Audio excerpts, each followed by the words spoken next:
Now, the United Kingdom is hosting a conference in Somalia on Thursday to discuss the humanitarian situation and security threats.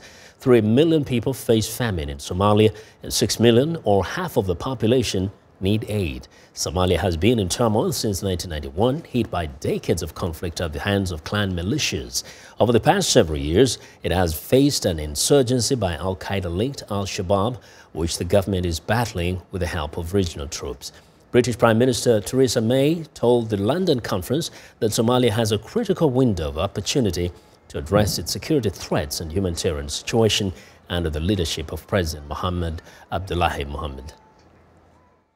As an international community, our commitment to Somalia matters. Not just because it is right to help Somalia to overcome the threat of terrorism and the devastating effects of years of famine and bloodshed, but also because these challenges that face Somalia affect us all. If Somalia is a foothold for terrorist groups like Al-Shabaab and Daesh, if global trade is hijacked by pirates in the Indian Ocean, or if millions are continually displaced in a desperate bid to escape poverty and drought, the impact of instability in Somalia is felt across the whole region and the wider world. Well, the United Nations is seeking a further $900 million this year for Somalia, where more than 6 million people need humanitarian assistance and 275,000 malnourished children are at risk of starvation. We also need to address the damage caused by climate change and conflict. And this conference aims to agree on a new partnership as Somalia turns a page. The United Nations will do everything possible to make this the start of a new chapter of sustainable prosperity and lasting peace for Somalia, to the benefit of us all. Thank you very much.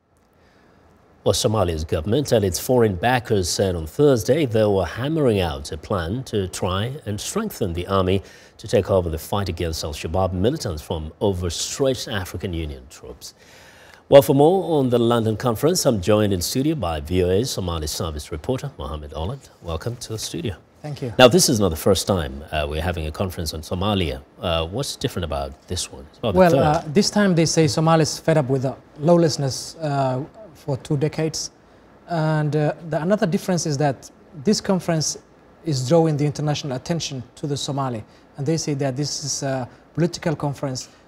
This conference will help Somalia stand on its own legs, and the international community and Somali partners are putting their shoulders behind Somali government instead. And the other difference is Somalis are now leading their agendas rather than waiting agendas written by other nations or foreign countries. Well, they are working on their agendas, but of course they're going to a Western capital to try and get help. So the whole question is about support, finance, and all that is required to help restore peace and also resolve some of the humanitarian crisis, right? Yeah, and when Somali leaders met in Mogadishu last month, the issues they were discussing was that security is the most important thing for Somalia this time. Anything that Somali government wants to take, there's challenge of security.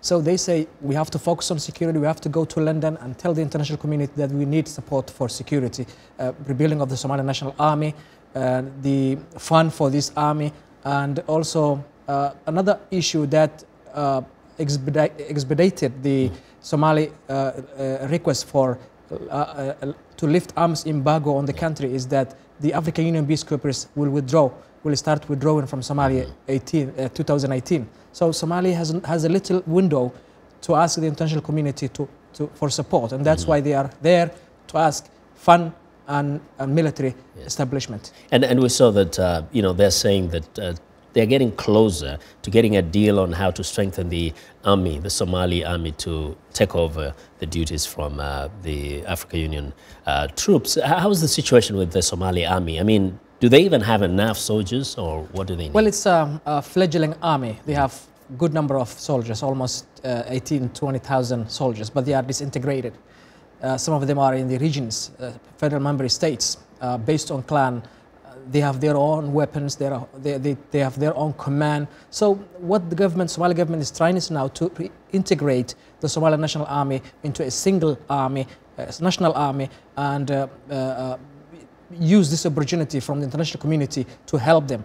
And before they went to London, the federal member states and the government agreed plan that will build a Somali national army, which is united, which can take responsibility of Somalia if they get the international support and the arms embargo is lifted. Thank you. We'll be watching the developments there. Thanks a lot, Olad, for joining us today. Thank you.